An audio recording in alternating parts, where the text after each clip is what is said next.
बस भाई बस, गाड़ी रोक दो, मेरे साले का घर आ गया। अरे दीदी, जीजाजी, आप लोग आ गए। कैसे हैं जीजाजी? अरे वो सब बाद में, पहले टैक्सी वाले के पैसे चुकता कर, इसे बहुत जल्दी है। हाँ हाँ जीजाजी, मैं अभी पैसे दे देता हूँ। टैक्सी वाले भैया, कितने पैसे हुए आपके? जी कुल मिलाकर 6,000 रुपये। अरे मर गया रे, 6,000? भाई टैक्सी का किराया मांग रहे हो या हवाई जहाज का? अरे जीजाजी, ये क्या है? टैक्सी वाला 6,000 रुपये मांग रहा है। अब क्या बताऊं साले साहब, ट्रेन में सफर करने में आजकल मजा नहीं आता, इसलिए मैं टैक्सी बुक करके ही आ गया। अरे भाग्यवान, तुम बच्चों के साथ सामान लेकर अंदर चलो। क्या भाई, ये तो बहुत ज्यादा है, कुछ कम नहीं हो सकता क्या?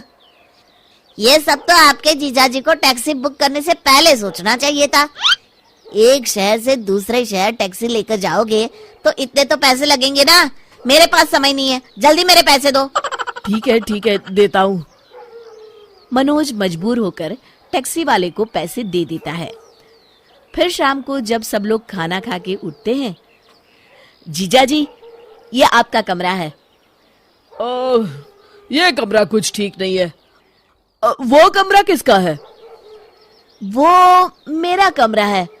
हाँ, वो कमरा ठीक है। चलो बच्चों, हम वहां सोएंगे। अगली सुबह, अरे मालती, मेरी कार कहाँ चली गई? आपकी कार सुबह सुबह जीजाजी बाहर घूमने के लिए लेकर चले गए। अरे जीजाजी बिना बस में भी तो जा सकते थे, अब मैं ऑफिस कैसे जाऊंगा? तभी वहां मनोज की दीदी रेणुका आ जाती है। अच्छा, तो अब तू अपने जीजाजी को बस में भेजेगा? अरे तू खुद बस में क्यों नहीं चला जाता? अरे लेकिन दीदी। देख मनोज, अगर तू इस तरह की छोटी छोटी बातों पर मुंह फुलाएगा ना, तो हम आज यहाँ से चले जाएंगे। हाँ। अरे दीदी, आप तो बुरा मान गई, मैं तो मजाक कर रहा था। मनोज मन मार कर बस में बैठकर ऑफिस चला जाता है। फिर रोज किसी न किसी बहाने मनोज के जीजाजी उसकी कार लेकर चले जाते थे। उधर दूसरी तरफ रेणुका और उसके बच्चे पूरा दिन मालती से खाने के लिए तरह तरह की चीजें बनवाते थे। अरे मालती, मेरा दोस्त बिल्लू आया है, आज इसके लिए बढ़िया बढ़िया खाना बनाना। जी जीजाजी। कुछ दिनों के बाद, हाय रे मेरे कंधे, मर गया रे, रोज रोज बस में लटक के ऑफिस जाना अब मेरे बस की बात नहीं है। दर्द के मारे मेरा पूरा शरीर टूट रहा है। मालती, जरा मेरे कंधे तो दबा दो। अरे सारा दिन रसोई घर में खड़े खड़े और घर की साफ सफाई करने के बाद तो मेरे हाथ पैरों ने जवाब दे दिया है। अब तो मुझसे एक मक्खी भी नहीं मारी जाएगी। इस तरह रोज शाम तक दोनों बेहाल हो जाते हैं। फिर एक दिन, अरे भाई मनोज, मेरी दुकान पर तुम्हारे जीजाजी के पूरे 10,000 रुपए की उधारी हो गई है। भाई मैंने तो तुम्हारा मुंह देखकर उन्हें उधार दिया था, अब मेरे पैसे दे दो, मुझे बहुत जरूरी काम है। क्या? अरे मर गया रे, 10,000 की उधारी।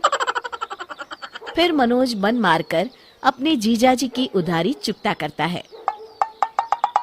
मालती, अब तो हद हो गई, अगर जीजाजी यहाँ और कुछ दिन रुके तो हम सड़क पर आ जाएंगे।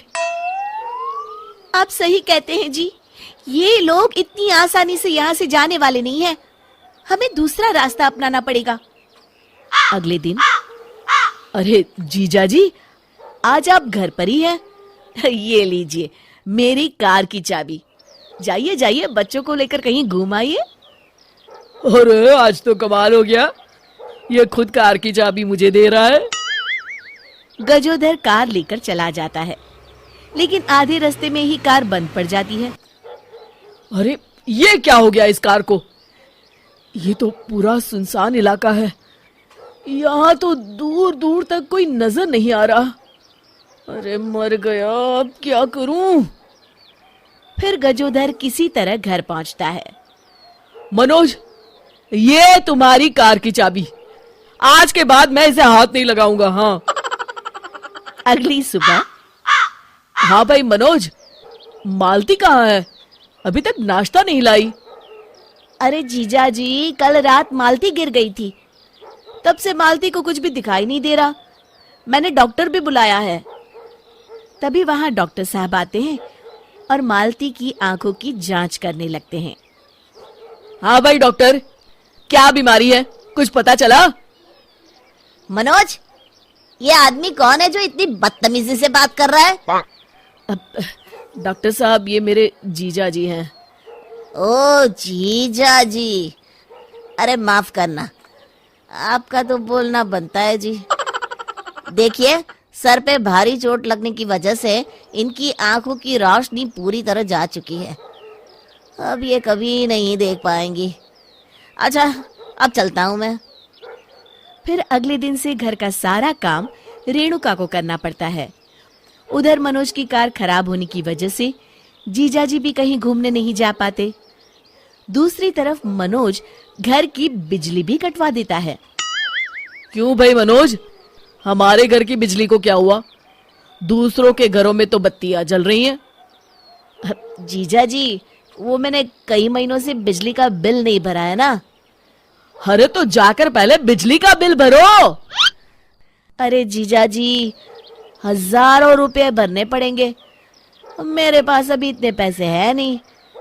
अब तो इसी तरह गुजारा करना पड़ेगा जी।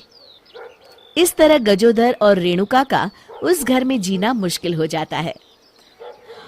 हाय मेरी कमर, इतने लोगों का खाना बना बना कर मेरी तो हालत खराब हो गई। ये बच्चे सारा दिन बुआ ये बना दो, बुआ वो बना दो कहकर मेरी जान खाते रहते हैं। ऊपर से बिजली भी नहीं है।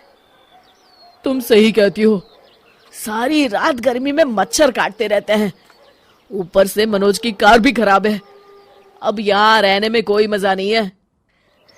मजा तो अब यहाँ रहना किसी सजा से कम नहीं है। हम कल ही यहाँ से चले जाते हैं।